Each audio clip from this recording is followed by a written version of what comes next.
Alors bonjour tout le monde, on continue sur la suite des interviews sur le thème comment être un leader authentique et naturel et qu'est-ce que déjà ça veut dire être un leader authentique et naturel. Aujourd'hui on a la chance d'être en communication avec un spécialiste de la relation à l'argent. La relation à l'argent est très importante en tant que leader dans le monde de l'entreprise mais aussi leader de sa vie. Ce spécialiste c'est un Suisse. Et c'est Monsieur Christian Junod, qui est un spécialiste de l'argent et qui a une expérience de plus de 20 ans, 23 ans dans le domaine de la banque en tant que conseiller financier. Et depuis quelques années, 2009 apparemment, Christian est coach donc en tout ce qui est en relation avec l'argent. Bonjour Christian, Bonjour Rémi. comment tu vas? Alors je vais très bien, je suis très bien, plein de projets enthousiasmants, voilà, donc je suis très content de ce que je vis en ce moment. Super. Est-ce que tu peux nous en dire un peu plus sur toi, sur ton expérience Oui, de vie, sur tes livres aussi, parce que tu as écrit des livres en oui. relation avec l'argent? Alors oui, volontiers. Donc tu l'as dit, effectivement, j'ai une expérience bancaire. Je suis donc économiste de formation. Sur les 23 ans que j'ai travaillé à la banque, j'ai travaillé 17 ans comme conseiller en placement financier. Donc moi, j'ai eu affaire à ceux qui avaient nettement plus d'argent que la moyenne. Donc j'étais effectivement banquier suisse, ça ne s'invente pas. Et je suis sorti de ce domaine, je dirais, avec une certaine urgence, même si ce sont les faits un peu brusques qui sont arrivés. j'étais licencié avec 5000 autres suite à la crise des subprimes en 2009. Mais en fait, au moment où c'est arrivé, j'étais vraiment prêt et mûr à faire autre chose. C'était vraiment, tout était pour moi parfaitement ordonné en termes de timing. Et j'avais effectivement déjà changé de métier dans la banque, ce qui m'avait déjà permis de vivre autre chose. Et je me suis formé au coaching justement suite à ce licenciement. J'étais déjà un spécialiste de la communication non violente. Je me suis formé aux constellations systémiques et familiales et encore à d'autres approches de l'élément humain, tout ce qui est, mais justement des approches qui concernent principalement le leadership, le management, parce que c'était des thèmes qui me passionnaient et que je touchais de près à l'intérieur de la banque. Mm, Mais peut-être juste pour la petite histoire, peut-être le plus surprenant dans mon parcours, c'est au moment où j'ai décidé de me mettre à mon compte, officiellement février 2010, il y avait absolument aucun projet de ma part de devenir spécialiste de la relation à l'argent à ce moment-là. ok. J'avais certes déjà connu un dénommé Peter Koenig qui a fait des années de recherche sur ce thème-là, et j'étais moi-même son organisateur en Suisse francophone. Je le faisais venir 2 fois par année. Je suivais tous ces ateliers de la première à la dernière seconde. J'étais fasciné par ce qui s'y passait, mais sans imaginer un jour que j'aurais la capacité de faire ce qu'il faisait. Et finalement, à force d'avoir suivi tous ces ateliers, je crois 7 ou 8, de la première à la dernière seconde, je me suis imprégné de son travail. Et un jour, il m'a dit, c'est bon, Christian, tu vas le faire aussi. Et là, ça m'a fait toucher au complexe de l'imposteur, ce qui est quelque chose d'important, parce que quand on remplace celui qui a fait des années de recherche, qui est comme un maître, je me dis, c'est pas possible, je peux pas remplacer et faire ça à sa place. Et j'en animé un premier en octobre 2010 et j'ai vu que j'étais parfaitement aligné, que c'était juste à la juste place, que les gens adoraient aussi et qu'il y avait vraiment de l'impact.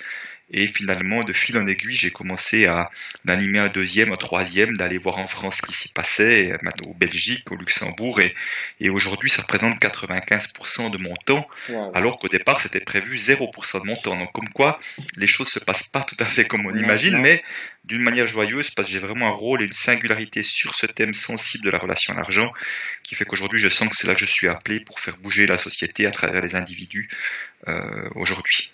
C'est top ça. Waouh, quelle belle expérience. Et puis la magie de la vie, voilà, de partir Oui. quasiment sans rien et de te retrouver dans un domaine qui te plaît déjà, qui est central aussi en tant qu'économiste et ancien banquier. C'est ça, c'est que finalement, ce qui est intéressant dans mon parcours, c'est que j'imaginais pas que tout ce parcours bancaire allait autant me servir dans mon activité future. Je voyais bien quelques liens justement avec le management, le leadership, mais toute cette expérience de ce que j'ai vécu, ce qui se passe, ce qui s'est joué avec l'argent, à l'intérieur de la banque, avec ces gens qui en ont plus que la moyenne, Ouais. m'est d'une utilité précieuse aujourd'hui. Parce que quand je dis non, non, le fait d'avoir de l'argent, c'est pas suffisant pour vous rendre heureux, je sais de quoi je parle, quoi. Moi, j'ai vu des gens voilà, j'ai vu tellement de problématiques de gens avec voilà, les mêmes problématiques que Monsieur Tout le Monde, je les ai à peu près vues partout chez les personnes qui avaient plus d'argent que la moyenne.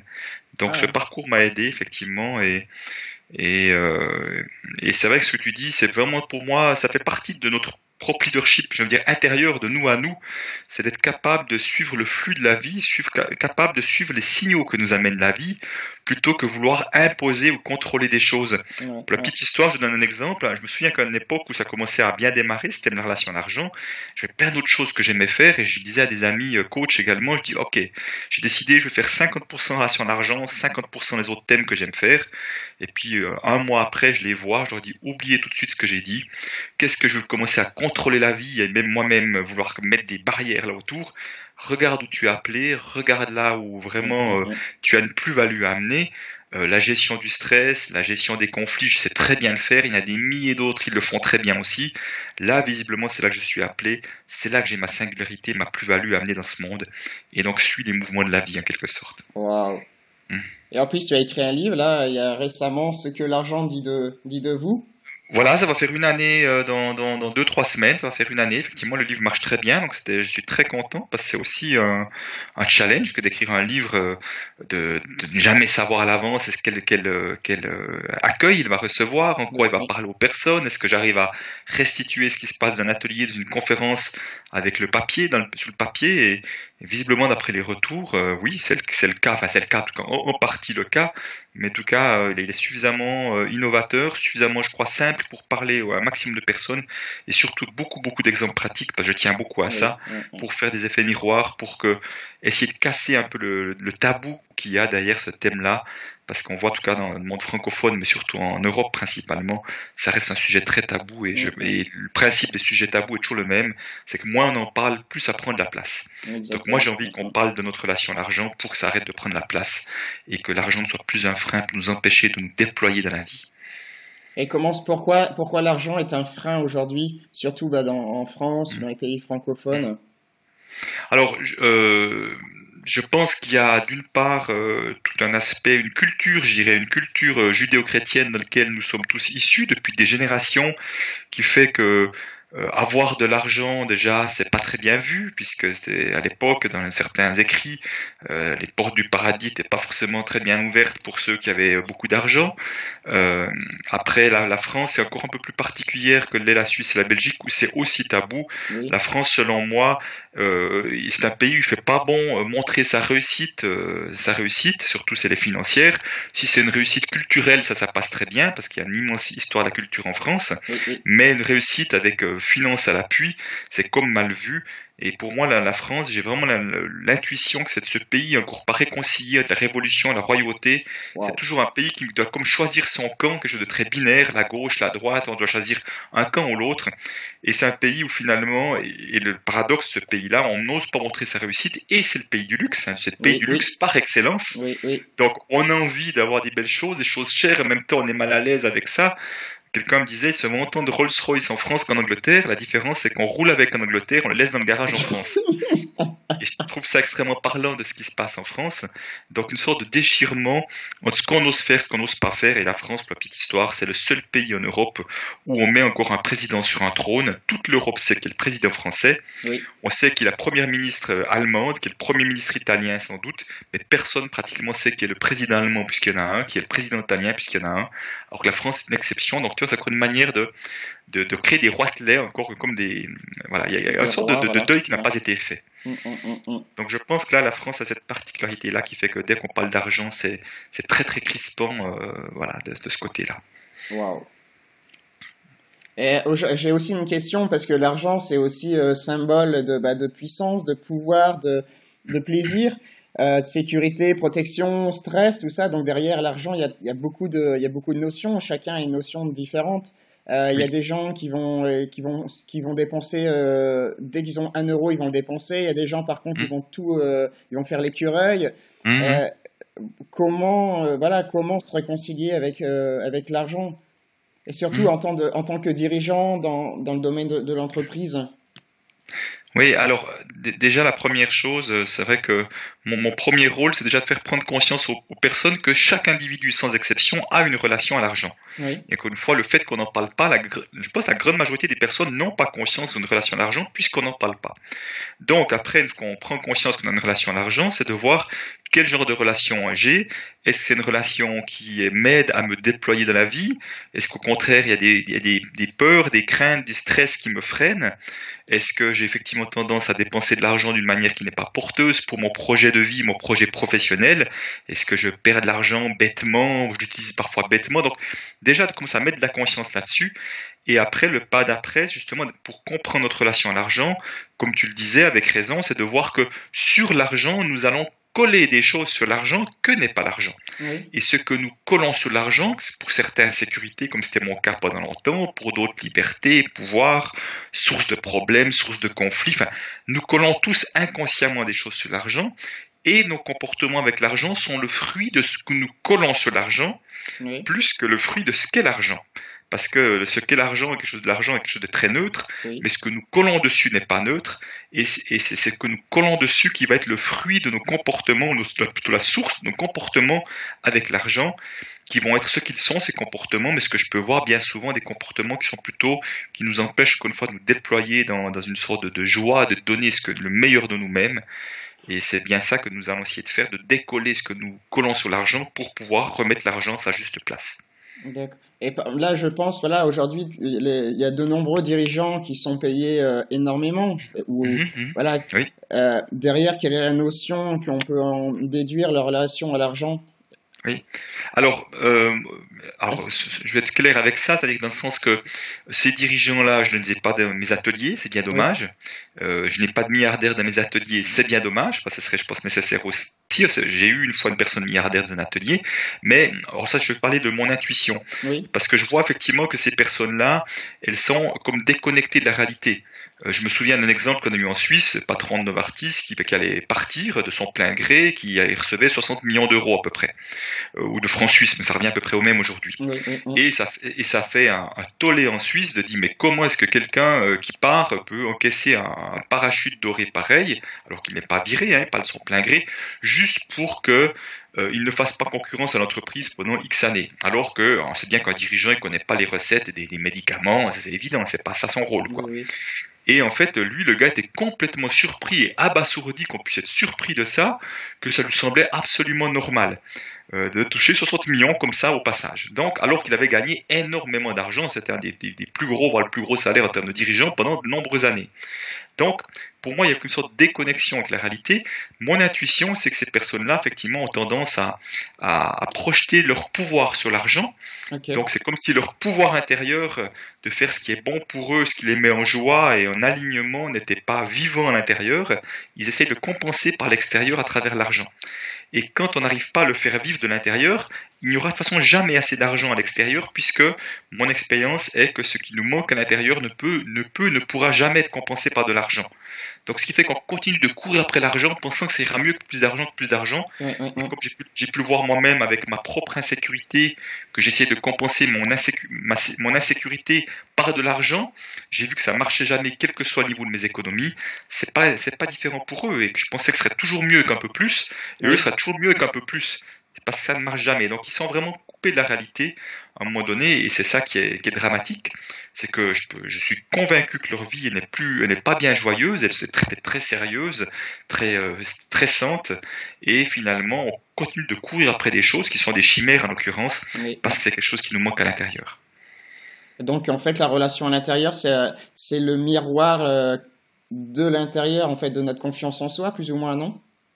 Alors, effectivement, donc ce que nous allons projeter sur l'argent, ce sont ou des parties qui ne sont pas habitées en nous, effectivement, en quelque sorte, ma sécurité intérieure, ma liberté de faire ce qui est bon pour moi, mon pouvoir intérieur de me déployer, de faire vraiment ce qui est juste pour moi également, ma capacité d'être autonome ou indépendant. Donc, on va la faire dépendre de quelque chose d'extérieur qui s'appelle l'argent, en Oui. l'occurrence.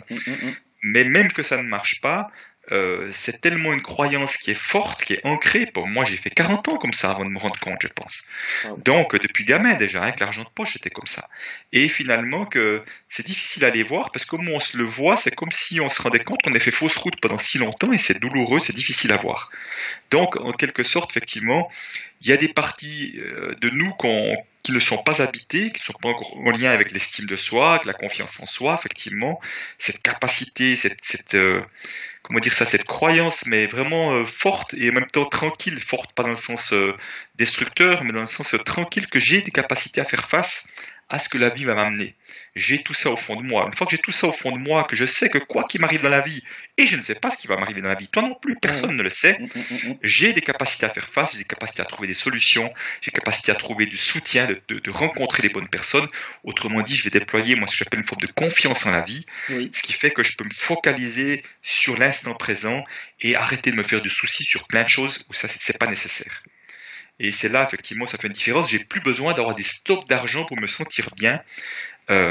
Et je vais justement, peut-être que j'aurai plus d'argent que nécessaire, mais surtout la différence, et cette différence elle est essentielle, c'est que l'argent que j'aurai stocké ou que j'aurai économisé, ça sera une conséquence d'une activité que je vais déployer avec passion, Oui, oui. plus que comme un but en soi, parce qu'avant c'est le but en soi pour essayer de compenser autre chose.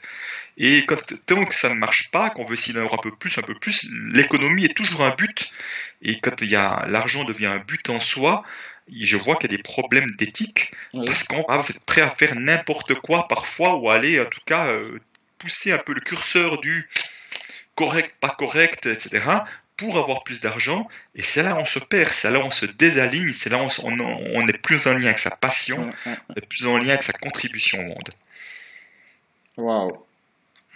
C'est puissant. Alors, la notion de la relation à l'argent nous dit extrêmement beaucoup de choses sur la relation qu'on a avec la vie. Alors absolument, pour moi, il y a un lien très étroit entre notre relation à l'argent, notre relation à la vie, notre manière de nous déployer dans la vie. Et Peter Koenig, celui qui m'avait enseigné tout ça, et disait, tu verras, et je peux vraiment le confirmer aujourd'hui, quand on va voir ce qu'il y a derrière notre relation à l'argent, on touche les couches les plus profondes de l'être humain.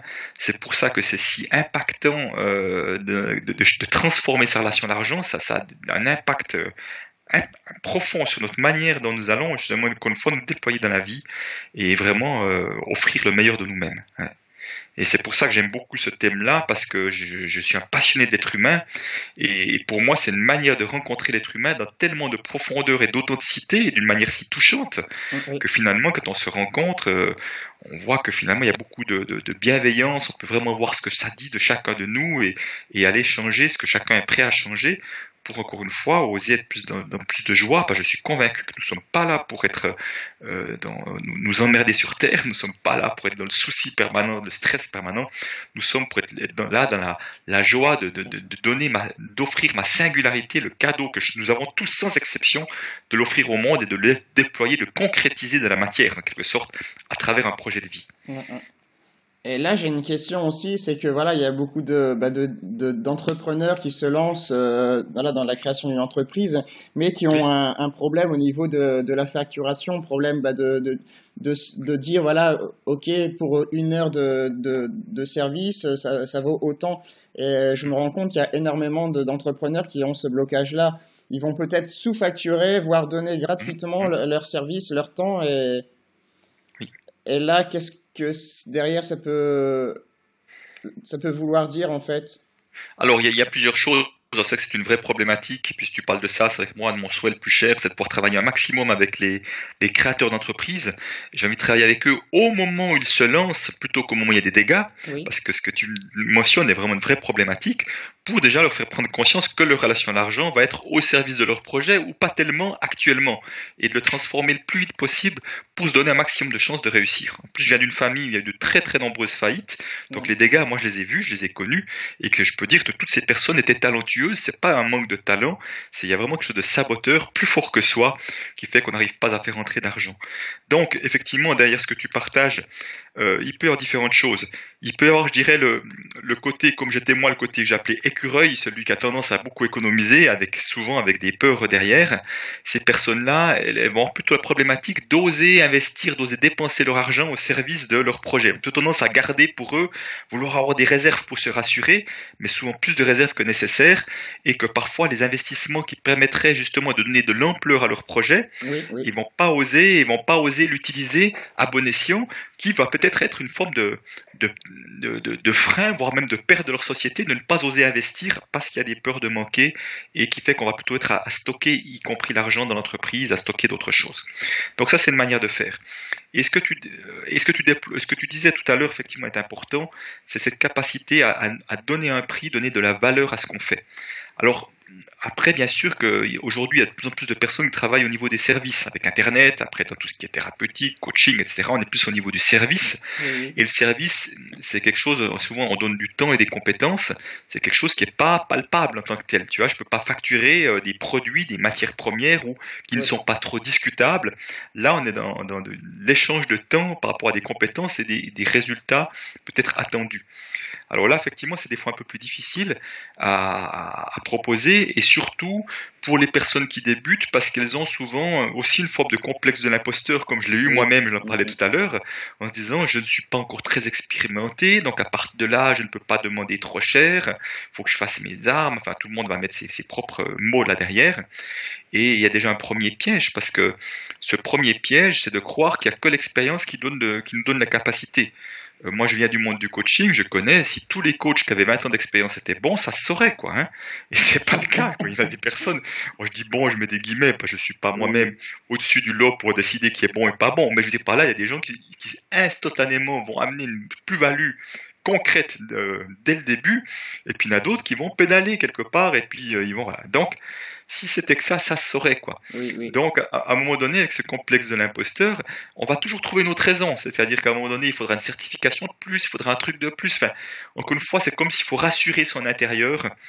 Et encore une fois, ce problème est de moi à moi. C'est que si moi, j'arrive pas à me voir de la valeur à l'intérieur, ou suffisamment de valeur à l'intérieur, comment j'avais arrivé à chiffrer cette valeur à l'extérieur? extérieur, oui.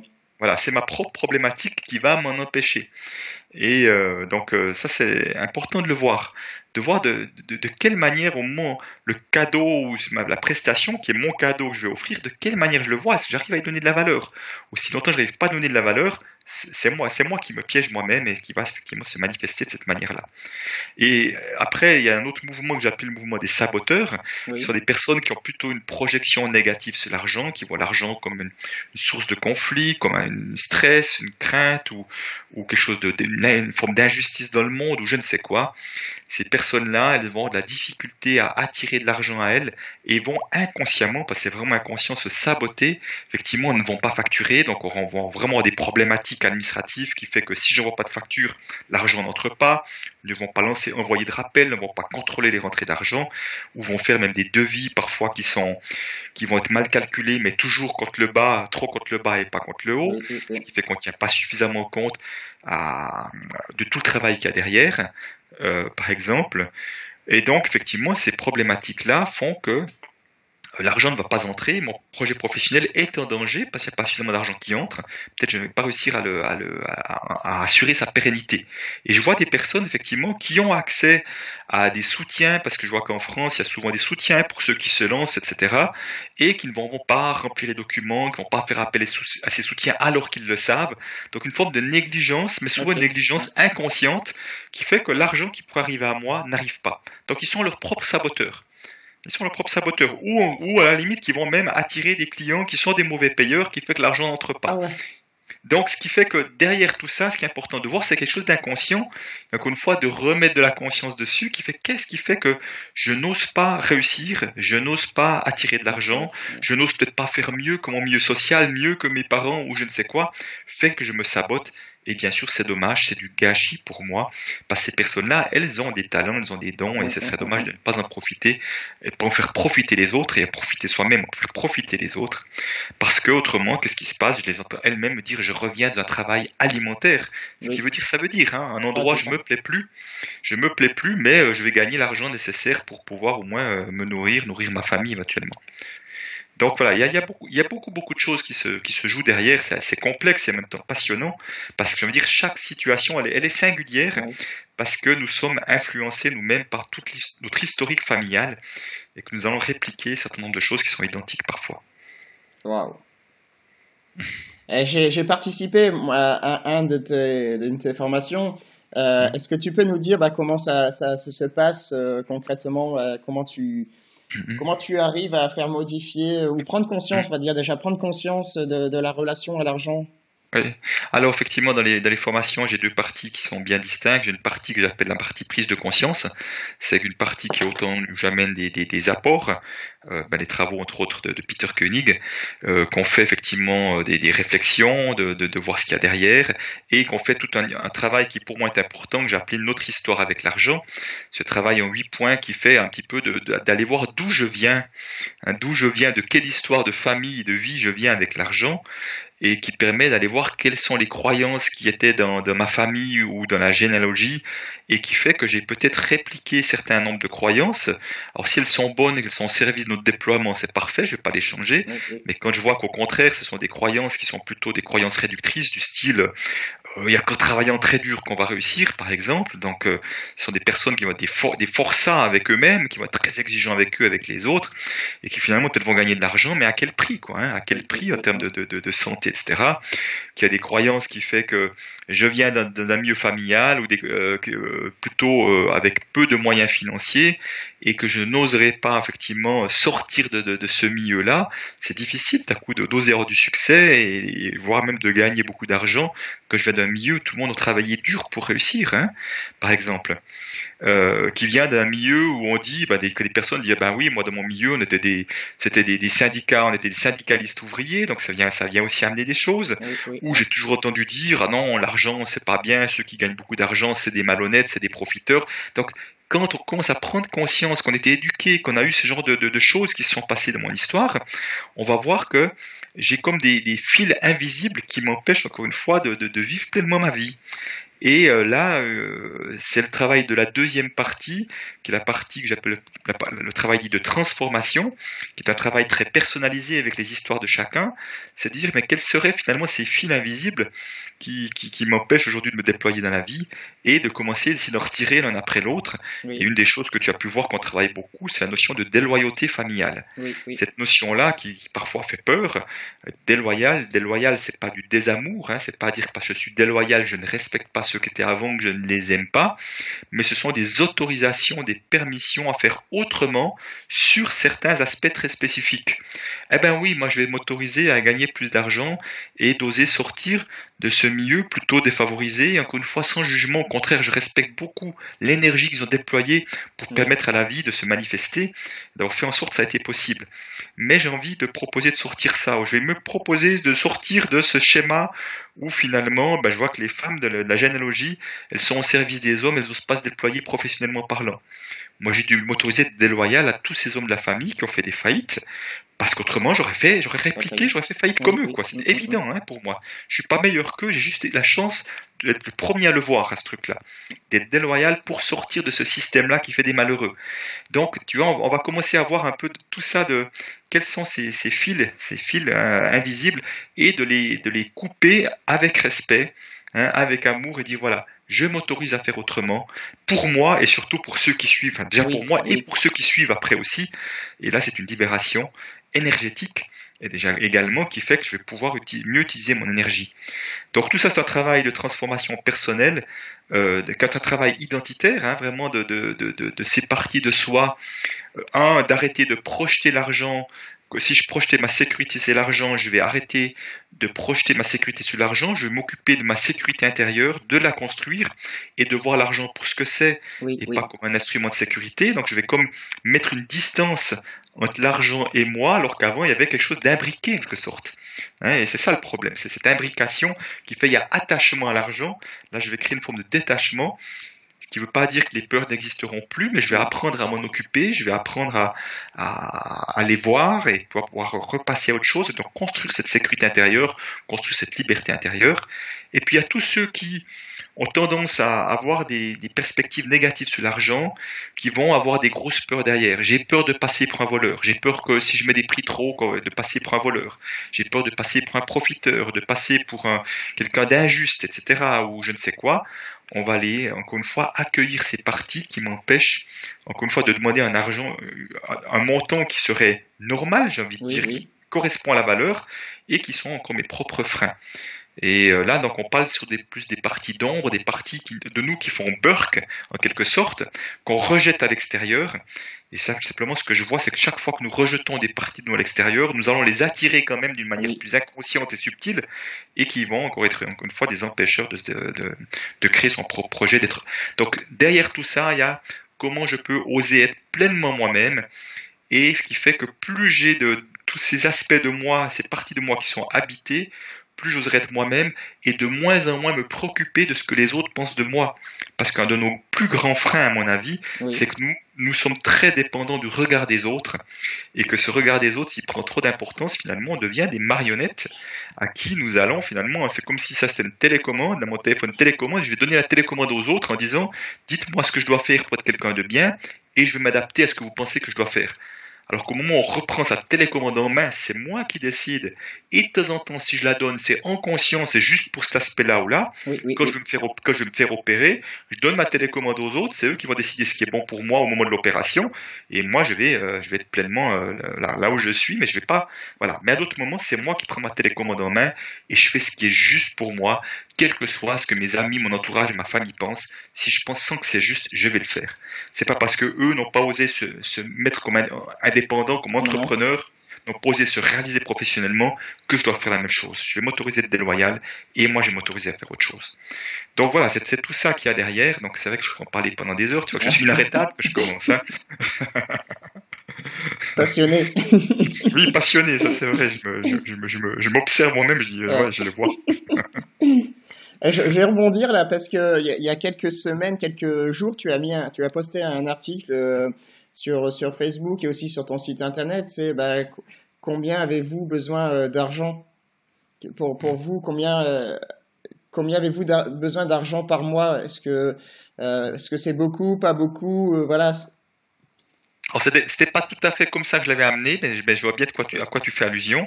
Je l'ai mis sur LinkedIn aussi. Effectivement, la question. C'était une journaliste québécoise qui m'a posé la question comment pouvoir aider les gens à avoir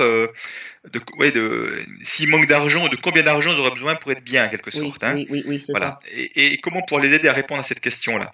Et je trouvais que c'était une très bonne question parce qu'encore une fois, je suis intervenu la semaine passée dans une grande école française et puis effectivement des personnes sont venues vers moi en me disant ouais mais alors le seuil où qui est bon, on peut être serein avec l'argent, on est bon avec l'argent, c'est combien Bah quoi. oui. Ils voulaient que je leur ramène un chiffre, tu vois. Et c'était intéressant parce que c'est comme si ce que j'avais amené durant la première partie était difficile à entendre puisque moi, pendant longtemps, j'étais sûr qu'il fallait beaucoup d'économies pour être bien. Puis comme j'étais encore pas bien, je pensais qu'il en faudrait un peu plus, puis un peu plus. Donc, dans ce schéma-là, il n'y aura jamais un chiffre qui permet d'être bien. Oui, oui. Mais des personnes qui me disent, j'ai connu des personnes qui disent, oui, moi, dès le moment où j'ai une année ou deux d'économie, enfin de revenus, une année ou deux de mes revenus d'économie, donc autrement dit, je pourrais arrêter de travailler pendant 2 ans, j'ai assez d'économie pour tourner, je suis bien. Mais je dis, dans ce cas-là, tu as créé un lien de dépendance. Tu as créé un lien de dépendance puisque pour être bien, tu as besoin, je prends un exemple, de 150 000 euros, parce que ça correspond à 2 ans de tes revenus, ou 100, quel que soit le montant, c'est égal. Il y a de la dépendance et chaque fois que ce montant tu vas être en dessous, tu vas commencer à générer du stress. Donc tu dépends de quelque chose d'extérieur qui est en l'occurrence un montant d'argent. Alors que, in fine, j'ai envie de dire, le but de ce travail, c'est comment je peux être bien intérieurement, quel que soit mon niveau Oui. de finance, en quelque sorte. Mm, mm, Que mm. j'ai des revenus, que j'ai des économies, que j'ai pas d'économies, même que je suis endetté, parce que je me suis endetté pour mon projet professionnel, comment faire en sorte que je suis bien de moi avec moi-même, parce que j'aurai, comme je l'ai dit tout à l'heure, des constructions intérieures suffisamment solides, que j'aurai cette confiance en la vie qui fait que je trouverai des solutions, que certains diront les coïncidences de la vie et autres, qui fait que de toute façon il y aura ce qu'il faut à tout moment. J'ai pas besoin d'avoir de l'argent à l'extérieur pour être bien, pour être confiant, pour être serein avec ça. Et j'aimais bien cette phrase de Paulo Coelho qui disait quand vous êtes dans votre légende personnelle, tout l'univers va conspirer à ce que vous réussissiez. Hein, je trouve magnifique cette phrase-là, et qui parle pour moi de la confiance en la vie, Oui. qui fait qu'encore une fois, je ne suis pas en train de dire que c'est pas bien d'avoir de l'argent. Hein, non, il n'y a aucun problème. Même être millionnaire, il n'y a aucun problème. Mais d'en avoir pour les bonnes raisons, soit comme une conséquence que comme un but en soi. Oui, Dès le oui. moment où il y a un but en soi, il y a attachement. Et attachement, ça veut bien dire que c'est nous qui sommes attachés, donc ligotés en quelque sorte à cette croyance, et qui fait que nous ne sommes pas pleinement libres, en fait.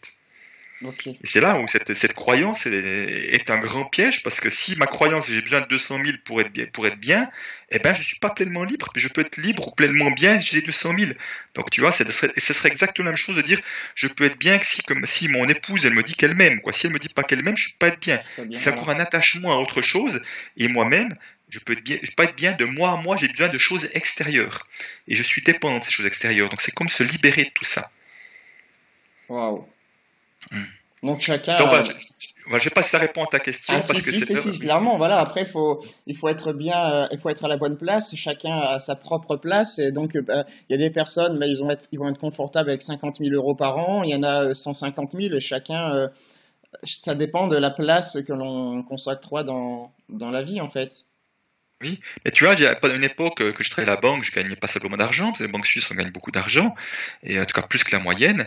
Et en fait, j'étais beaucoup moins bien que je suis aujourd'hui, où je gagne pour l'instant, en tout cas, je dirais un bout de moins, et Oui. que ça me pose aucun problème. Tu me demanderas ce que je gagnerai l'année prochaine 2017, je n'ai pas la moindre idée, et j'ai envie de dire, c'est juste pas une question là à l'instant. Là, à Ok. l'instant, c'est qu'est-ce que je mets en place, comment je mets en place ce qui est bon pour me déployer, pour soutenir les personnes les uns et les autres, et je me focalise là-dessus, un pas après l'autre, et je vis, et il y a toujours assez, il y a toujours bien assez, quoi.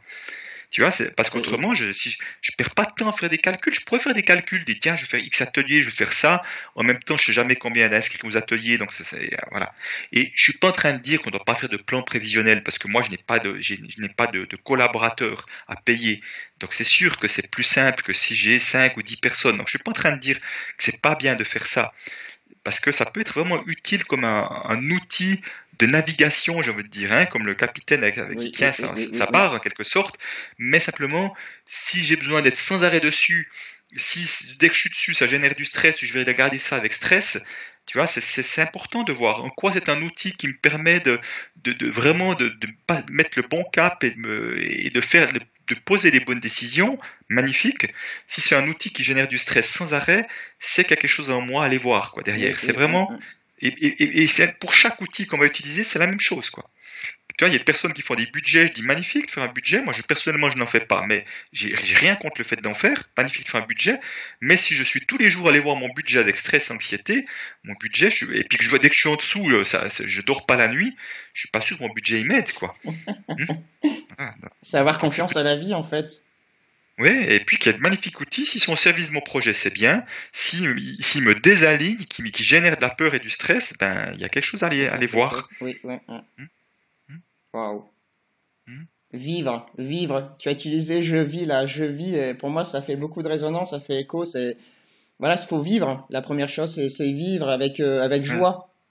Vivre avec joie et vivre pleinement l'instant présent. La joie est vraiment mon baromètre intérieur qui me permet de voir si je suis bien aligné avec ma mission, en quelque sorte, ma Ouais, mission de vie, ou en tout cas ce que j'ai envie de déployer, hein, ce que j'appellerais ma mission. Et cette joie, c'est pas une joie exubérante, mais c'est une joie tranquille, c'est-à-dire que elle est là, elle est présente. Ce qui veut pas dire qu'il y aura plus jamais de peur, ce qui veut pas dire qu'il y aura plus jamais de tristesse, mais oui, oui. simplement, à un moment donné, si à coup je me vois, je peux vraiment voir que je peux faire exactement les mêmes activités, parfois qui génèrent du stress, parce que un stress que je me génère tout seul, comme un grand, hein. C'est-à-dire que je dis, oh là là, il faut, tu vois, je me mets une liste de tout ce qu'il y a à faire, et j'ai pas beaucoup de temps, donc moi-même, je vais créer du stress qui fait que je me précipite pour me rassurer à faire tout ça, alors que d'autres fois, exactement les mêmes activités, je les fais l'une après l'autre de manière posée, efficace, etc. Donc, Non, tu c'est vois, clair. Oui, oui, c'est oui. ça qui est important et intéressant. C'est le travail, pour moi, c'est vraiment un travail de conscience, c'est de voir que Oui. je peux faire les mêmes choses, mais pas dans le même état d'esprit. Mm, Et que mm. l'état d'esprit dans lequel je vais faire est bien plus important que la chose que je fais finalement. Parce que ça Exactement. donne pas la même chose. Mm, mm, mm. Je prends un exemple avec l'argent qui est intéressant, c'est que si à un moment donné, ça m'est arrivé deux, trois fois, d'un coup il y a des annulations qui arrivent en série, en cascade, trois en une semaine, ça m'est arrivé deux, trois fois ce truc-là en 6 7 ans. Et je vois bien que le réflexe, parce que j'étais quelqu'un bourré de peur avec l'argent, le réflexe, la crispation à l'estomac, ça a une peur qui revient, et c'est pas grave encore une fois. Ce qui est le plus important, c'est de l'avoir, ma peur. Parce Oui, qu'au oui. moment où j'ai conscience de cette peur-là, je vais éviter d'agir à partir de la peur. Si je la vois pas, cette peur, le réflexe serait de dire vite, vite, vite, je vais faire des téléphones, je vais faire la prospection pour compenser ça. Et imagine dans quelle énergie je suis au moment où je vais faire des téléphones, des mails, prendre des contacts. À partir de l'endroit de peur, de vite compenser, Oui, je oui. vais être comme un petit qui va quémander du travail pour me rassurer. Exactement. Donc ça, ce serait le piège. Et par expérience, et ceux qui le font le voient bien, ils déploient beaucoup, beaucoup d'énergie pour très peu de résultats. Parce que ça part d'un endroit de peur. Donc au moment où je le vois, je me dis, ok, il y a des peurs, c'est ok, elles sont là, je vais m'occuper des peurs. C'est-à-dire que je vais me revenir à l'instant présent, concrètement, là, à l'instant. Est-ce qu'il y a un danger vraiment réel, juste aujourd'hui, là? Est-ce qu'il n'y aura pas de quoi manger demain, ce soir, demain matin, ou pas de quoi payer ma facture demain, mais pas dans 3 mois, dans 6 mois, juste là Oui. maintenant. En règle générale, c'est extrêmement rare qu'il y ait un problème à l'instant présent. Oui, il y a moins de rentrées prévues dans 3 mois, dans 6 mois, mais dans 3 mois, des 6 mois, qu'est-ce qui me dit qu'il n'y aura pas autre chose?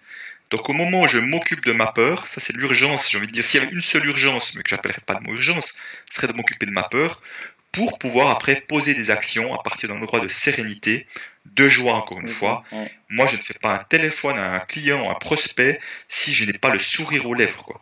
Pour moi, c'est vraiment une condition préalable parce que j'ai un cadeau, j'ai quelque chose à offrir, j'ai envie de l'offrir avec joie, quoi.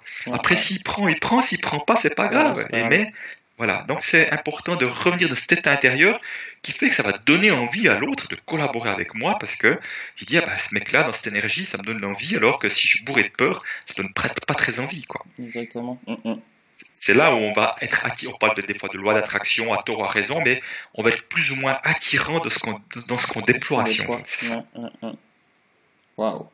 Et pour conclure en quelques mots, voilà, pour un dirigeant, pour un leader, comment avoir une relation à l'argent saine en quelques mots. Comment tu Oui. pourrais conclure Alors moi, je dirais peut-être la préconisation que je préfère, c'est déjà de mettre de la conscience sur ce qui se passe en moi dès qu'il s'agit d'argent. C'est-à-dire, qu'est-ce qui se passe en moi dès qu'on doit commencer à dépenser un peu plus d'argent, faire des investissements? Est-ce que je me sens crispé? Est-ce que je me sens positif? Comment ça se passe en moi dès qu'il s'agit de prendre mon téléphone pour aller réclamer de l'argent auprès d'un client qui ne paye pas? Est-ce que je suis à l'aise pour le faire et de respecter mes bons droits? Est-ce que je suis hyper mal à l'aise? Qu'est-ce que j'aurais peur qu'on dise de moi? Donc, ce serait vraiment de s'observer d'une manière, je veux dire, presque quotidienne pendant un certain temps, quand on vient demander une augmentation de salaire, ou quand on vient, voilà, quand quelqu'un veut pas payer, ou je ne sais quoi. Vraiment, qu'est-ce que ça vient générer chez moi? Ça, c'est vraiment le pas le plus important, parce que là, je vais pouvoir commencer à comprendre comment je fonctionne avec ça, et ça va être le préalable pour pouvoir transformer. Je peux transformer ce que j'ai, pardon, je reprends. Je ne peux transformer seulement ce que je vois ou que je prends conscience qu'il ne fonctionne pas de manière idéale. Il ne s'agit pas de se jeter de la pierre là-dessus. C'est juste de voir, là, il y a un point d'amélioration. Mais voilà, vraiment de prendre conscience qu'il y a des choses qui se passent là et que ça pourrait être amélioré. Et à partir de là, effectivement, de faire appel à des personnes qui seront en capacité de les conseiller. J'en fais partie, il y en a quelques-uns, il n'y en a pas tellement que ça à mon avis. Pourquoi ? Parce que pour pouvoir conseiller sur la relation à l'argent, il faut avoir fait son propre ménage intérieur avec la relation à l'argent. Moi, si quelqu'un vient me dire, tiens, j'ai besoin que tu m'aides au niveau de la gestion du temps, je me sens pas suffisamment OK sur ma manière de gérer mon temps pour dire je suis la bonne personne. C'est vraiment ça. Donc, pouvoir être accompagné par des personnes qui eux-mêmes, en tout cas, ont fait un chemin là-dessus, pour aider à sortir de ça et encore une fois à ce que ça prenne moins d'énergie, parce que ce que je peux voir, c'est vraiment le principe du sujet tabou, c'est que moins on en parle, plus ça prend du temps, plus ça prend de la place, plus ça prend de l'énergie. Et je vois dans des organisations, c'était le cas de la banque, où finalement à un moment donné on ne parlait plus que d'argent, on ne parlait plus de clients. Et quand tu parles plus que d'argent, plus de clients, c'est un signe très clair d'un désalignement par rapport à la mission qui est censée être la bonne. Et là effectivement ça veut dire que tout s'arrache à travers énergie, crispation, etc. Alors je suis convaincu que pour moi que les choses sont fluides, c'est un signe que les choses se passent comme il faut et qu'on est au bon endroit, on est sur le bon axe dans notre manière de déployer la mission dans l'entreprise et l'organisation. Donc c'est vraiment ça les premiers pas. Et après, encore une fois, comme chaque situation est spécifique, je ne pourrais pas donner une généralité, c'est comme ça à faire, mais après, c'est de faire un travail, etc. Il y a quelques indications dans mon livre également sur les différentes étapes pour voir mon histoire avec l'argent, pour voir un petit peu de quel milieu je suis issu, de quelle histoire je suis issu, et peut-être ce qui fait que ça m'empêche, encore une fois, d'aller de l'avant. Wow. Un grand merci, Christian. Merci Rémi, c'est avec plaisir, un grand plaisir. Voilà, donc tu as un site internet, c'est Christian, comment c'est déjà? 3 fois W, C Juno avec un D, Junod, conseil au singulier, tout en un mot.com. Oui. www.junodconseil.com. Et puis voilà, et puis donc c'est sur le site internet, il y a beaucoup d'informations. Et puis mon livre Ce que l'argent dit de vous aux éditions Erol. Et puis il y a effectivement deux, trois projets de livres déjà qui est pratiquement terminé, et deux, trois autres projets de livres à venir, mais ça c'est de la musique d'avenir. Ok. Un grand merci. Merci à toi aussi, puis je souhaite à tous ceux qui nous auront écoutés, en tout cas, justement, de pouvoir pleinement offrir leurs cadeaux au monde et que l'argent soit en soutien de leur projet. Ça, c'est mon vœu le plus cher. Plus nous serons nombreux à le faire, plus notre monde sera joyeux. C'est vraiment ça que j'espère. Exactement. Un grand Merci. merci. À bientôt. Salut. Bye bye, salut. Bye bye.